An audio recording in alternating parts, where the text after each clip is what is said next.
to experience the best of Tuscany in just one day? From the stunning medieval streets of Siena to the rolling vineyards of Chianti, the enchanting towers of San Gimignano, and the iconic Leaning Tower of Pisa, this itinerary packs Italy's rich history, breathtaking landscapes, and unforgettable flavors into a seamless adventure.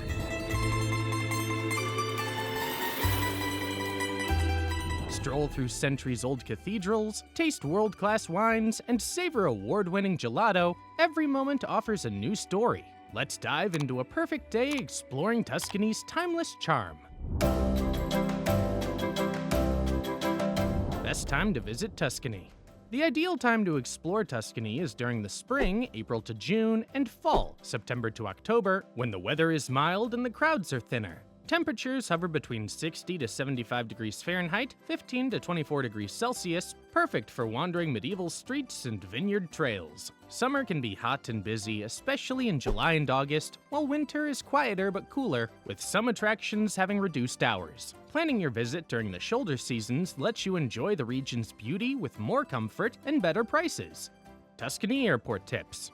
For your Tuscany adventure, flying into Florence Airport, Peretola, is the most convenient option. It's just a short 15-minute drive from the city center, so you can quickly reach Florence by taxi, shuttle, or rental car. Alternatively, Pisa International Airport is a good choice if you want to start in Pisa, but Florence provides the best access to Tuscany's heart. Where to stay in Tuscany?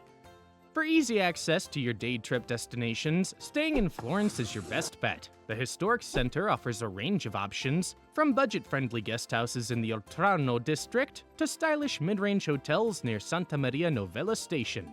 For luxury travelers seeking a countryside retreat, consider Castello di Casole, a stunning restored Tuscan estate nestled between Siena and San Gimignano. This elegant castle hotel combines rustic charm with modern comfort, offering a peaceful escape just a short drive from the main sights. How to get around Tuscany. The most flexible way to explore Tuscany's towns and countryside is by car. Renting a vehicle lets you follow your own pace and reach villages, vineyards, and sites that public transport doesn't serve well. Parking is generally available outside historic centers, which are often pedestrian-only zones. If you prefer not to drive, regional trains and buses connect major towns like Florence, Siena, and Pisa, but schedules can be limited and less convenient for tight itineraries. One unforgettable day in Tuscany: Gothic cathedrals, vineyard lunches, and gelato under medieval towers. Morning: breakfast at Forno Becagli. Before your Tuscan road trip begins, make a quick stop at Forno Becagli, a beloved local bakery just minutes from Florence's Santa Maria Novella Station. Open since dawn, this no-frills gem is where locals line up for golden sfoglia alla crema, crisp croissants, and strong espresso served in tiny white cups. Grab a flaky pastry to go, sip your coffee at the counter if time allows, and fuel up for the day ahead. Tuscany's rolling hills are waiting, and there's no better way to start than with something warm and buttery in hand. Duomo di Siena. After leaving Florence behind, the road winds through golden fields and olive groves before the red rooftops and stone towers of Siena rise ahead. Once you've parked outside the historic center, the city is closed to non-resident cars. Walk uphill through narrow streets until the stripped facade of the Duomo di Siena comes into view. This 13th century Gothic marvel is one of Italy's great cathedrals, and stepping inside is like entering a living museum of Renaissance artistry. Marvel at the black and white marble columns, the elaborate pulpit by Pisano, and vibrant frescoes in the Piccolomini library. Look closely and you'll spot sculptures by both Michelangelo and Donatello tucked between stripped arches. General admission is free to enter the main cathedral door, but access to the library, crypt, baptistry, and panoramic rooftop terrace requires a combined ticket, which costs around 10 to 15 USD depending on what's included. Insider tip: if you're visiting between mid-August and mid-October, check if the cathedral doors are fully uncovered, revealing a spectacular series of marble inlays that are usually hidden most of the year. It's one of the best-kept seasonal secrets in Tuscany. Piazza del Campo. Just a short walk from the cathedral, the city opens dramatically into Piazza del Campo, Siena's enormous, shell-shaped square, and the heart of local life for centuries. Once a Roman marketplace, today it's where locals sip coffee, university students sprawl under the sun, and visitors marvel at its symmetry. The gently sloped bricks draw your eye toward Palazzo Pubblico and the soaring Torre del Mangia, which frames the skyline like a medieval exclamation point. If the square feels theatrical, that's no accident. It transforms twice a year into the racetrack for the Palio di Siena, a thundering bareback horse race that pits the city's 17 contrade districts against each other in a whirlwind of medieval pageantry. Even on quiet days, flags and coats of arms flutter from nearby buildings, proudly marking the turf of each neighborhood. Insider tip.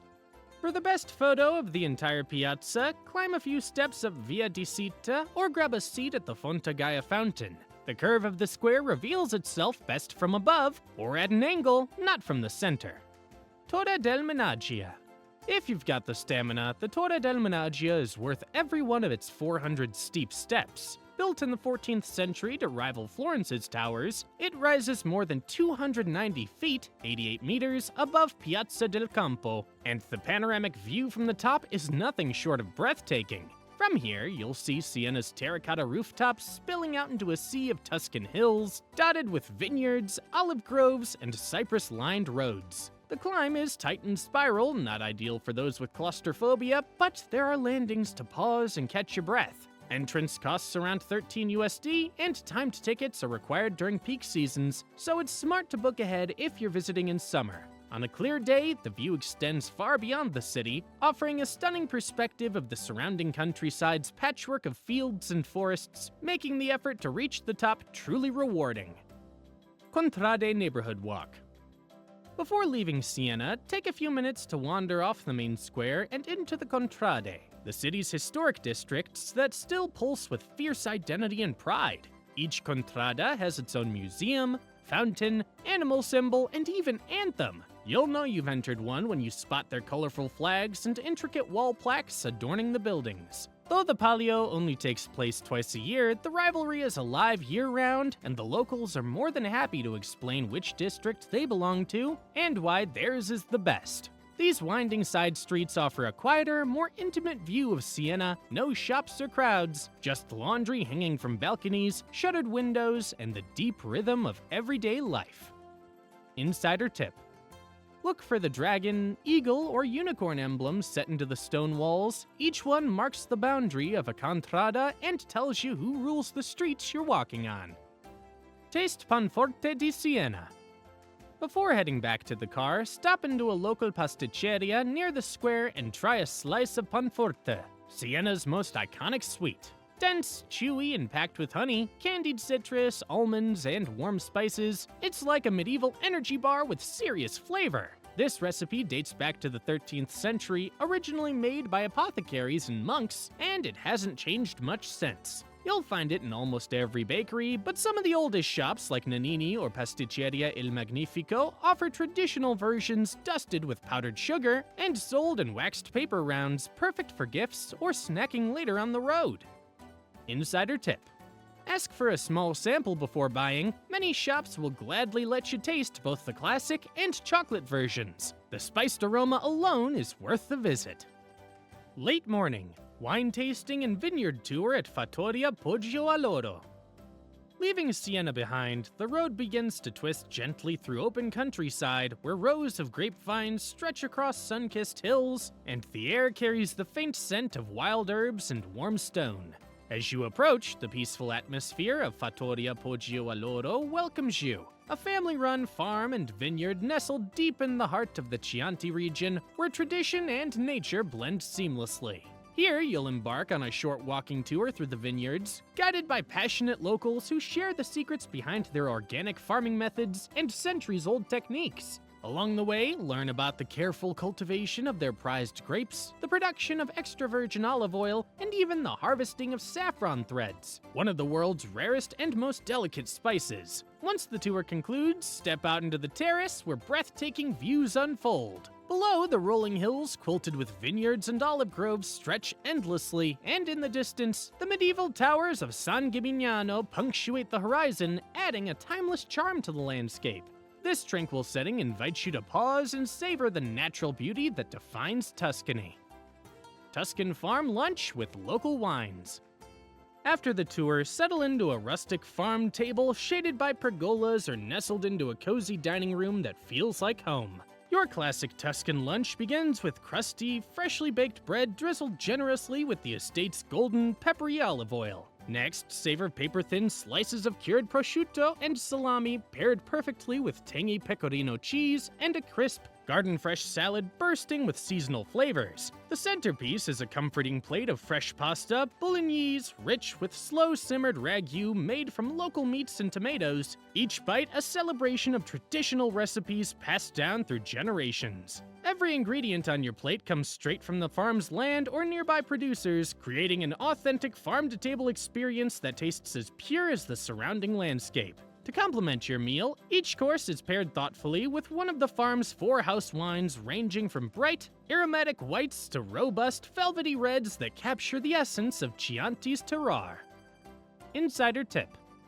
If you're not behind the wheel, feel free to enjoy generous wine refills, allowing you to savor the full range of flavors at a leisurely pace. Drivers can purchase small sample bottles to take home, a perfect souvenir or gift, and if dessert is offered, don't miss the family's legendary olive oil cake. Moist, fragrant, and subtly sweet, it's the ideal way to end your Tuscan feast. Paired with a cup of strong espresso or a glass of Vin Santo, it leaves a lasting impression of warmth and hospitality. Afternoon. Stroll the medieval town center.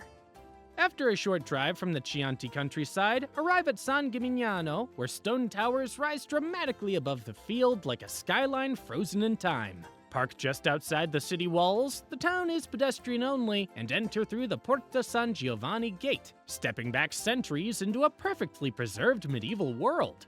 Once inside, begin with a gentle walk through the heart of the town. The worn stones of Piazza della Cisterna and Piazza del Duomo are framed by soaring towers, rustic cafes, and artisan boutiques. This is the soul of the city, a place where time seems suspended between medieval history and Tuscan charm. Whether you're window shopping for hand-painted ceramics, browsing local leather goods, or sampling small batch wines at cozy anotkas, every corner invites you to linger. The narrow alleys and shaded passageways are alive with the subtle sounds of everyday life, distant laughter, clinking glasses, and the occasional strum of a guitar from the nearby piazza. As you meander, don't miss the beautifully preserved frescoes peeking through church doors or vibrant flowers spilling from terracotta pots lining the windowsills. As the afternoon sun casts a warm glow on the golden stone, find a quiet bench or cafe terrace to pause and soak in the breathtaking view of the surrounding Tuscan hills. With its blend of history, art, and welcoming atmosphere, San Gimignano offers an unforgettable glimpse into a medieval past that still breathes and pulses with life today. San Gimignano Cathedral, Collegiata di Santa Maria Assunta. Just steps from the main square, enter the unassuming facade of the Collegiata San Gimignano's Romanesque Cathedral. Inside, prepare to be surrounded by one of Tuscany's most vivid fresco cycles, scenes from the Old and New Testament unfolding across the nave like a medieval picture book. Painted in the 14th century by artists from the Sienese school, these frescoes burst with rich colors and dramatic storytelling, blending biblical themes with Renaissance imagination. Entry costs around $5 to $7 USD, and the cathedral remains refreshingly uncrowded, especially in the early afternoon, allowing for a quiet, contemplative visit. Insider tip. When you enter, be sure to look up. The ceiling is painted in a deep lapis blue scattered with golden stars, a delicate detail that's easy to miss, but unforgettable once noticed. Climb Torre Grossa. For the most breathtaking views in San Gimignano, head to Torre Grossa, the tallest of the town's medieval towers. Standing at 177 feet, 54 meters, this 13th century structure offers a commanding panorama over terracotta rooftops, sun-dappled vineyards, and the rolling Tuscan hills beyond. The climb is relatively manageable, with wide stone steps and far fewer crowds than the towers found in larger cities. At the top, you're rewarded with a sweeping 360-degree vista that perfectly captures the timeless beauty of the region. Entry costs about $11 and your ticket also grants you access to the adjacent Civic Museum should you wish to explore further. Explore quiet alleys beyond the main piazza. After seeing the town from above, step away from the crowds and slip into the side streets behind the main square. These quiet stone-paved alleys wind gently between vine-covered arches, weathered doorways, and shuttered windows, a softer, more intimate face of San Gimignano that day trippers overlook. Here, time slows down. You'll spot locals tending flower boxes, hear the distant chatter of friendly neighbors, and perhaps catch a cat lazily basking in a patch of sunlight. Hidden glimpses of the towers peek through laundry lines and trailing ivy, creating picture-perfect moments around every corner. It's the ideal spot to pause, take a deep breath, snap a few candid photos, or simply absorb the gentle rhythm of daily life in this medieval town. Late afternoon. Gelato at Gelateria Dondoli. No visit to San Gimignano is complete without a stop at Gelateria Dondoli, tucked into Piazza della Cisterna and famously crowned multiple times at the Gelato World Championship. The flavors here go far beyond the usual. Think saffron and pine nuts, rosemary raspberry, or creamy ricotta with caramelized figs. The line often snakes across the piazza, but it moves quickly and it's worth the wait. Grab your cone or cup and find a shady corner of the square where the cool sweetness meets the warm stone and creates a moment that's pure Tuscany. Scenic drive to Pisa. Leaving San Gimignano behind, begin the journey west toward Pisa, a drive of just over an hour that winds through vineyard-draped hills and small villages before flattening into the Arno Valley. This is a good time to relax, listen to a little music, or reflect on the afternoon's beauty, the sun beginning to dip, casting long shadows over the countryside. Though it's a transition between destinations, this stretch offers some of the most classically Tuscan views of the day. Golden light on olive groves, stone farmhouses tucked into hillsides, and rows of cypress trees lining distant ridges. Insider tip. If you're running ahead of schedule, consider a brief detour to the town of Volterra, just 30 minutes from San Gimignano. It's quieter and less visited, with sweeping views and alabaster shops lining its medieval streets. Otherwise, enjoy the drive. Pisa awaits. Early evening, Piazza dei Miracoli. As you arrive in Pisa, make your way to the Piazza dei Miracoli, the grand, grassy expanse where some of Italy's most iconic landmarks stand side by side. The site never fails to impress, the leaning tower tilting impossibly to one side, flanked by the intricate white marble of the cathedral, the baptistry, and the Camposanto Monumentale. This UNESCO World Heritage Site feels almost surreal in the golden evening light when tour groups begin to thin and the square quiets down. Take time to wander the perimeter, admire the delicate carvings, and snap your classic tower photo. Cliché or not, it's irresistible. Access to the piazza itself is free, but if you want to go inside the cathedral or baptistry, ask for a combo ticket at the official kiosk. It's cheaper than booking each site separately. The ticket office closes around 7 p.m., so arrive with a little buffer if you want to go inside. Leaning Tower of Pisa. If you've booked in advance, take the opportunity to climb the Leaning Tower, one of the world's most recognizable architectural marvels. The climb is a narrow spiral staircase of 294 steps, and the lean is definitely noticeable, adding a unique thrill to the ascent. From the top, enjoy sweeping views of Pisa's rooftops and surrounding Tuscan countryside, a rewarding finale to your day of exploration. Tickets typically cost around $20, and booking ahead is essential to skip long queues. Evening. Return to Florence and dinner at Trattoria Sostanza. As the sun sets over the Tuscan hills, enjoy a peaceful drive back to Florence, soaking in the quiet countryside views. Once in the city, treat yourself to a classic Tuscan dinner at Trattoria Sostanza. Famous for its butter chicken and bistecca alla Fiorentina, the cozy atmosphere here and hearty dishes make it the perfect way to end your day. Booking ahead is recommended and expect to spend around $40 to $60 per person.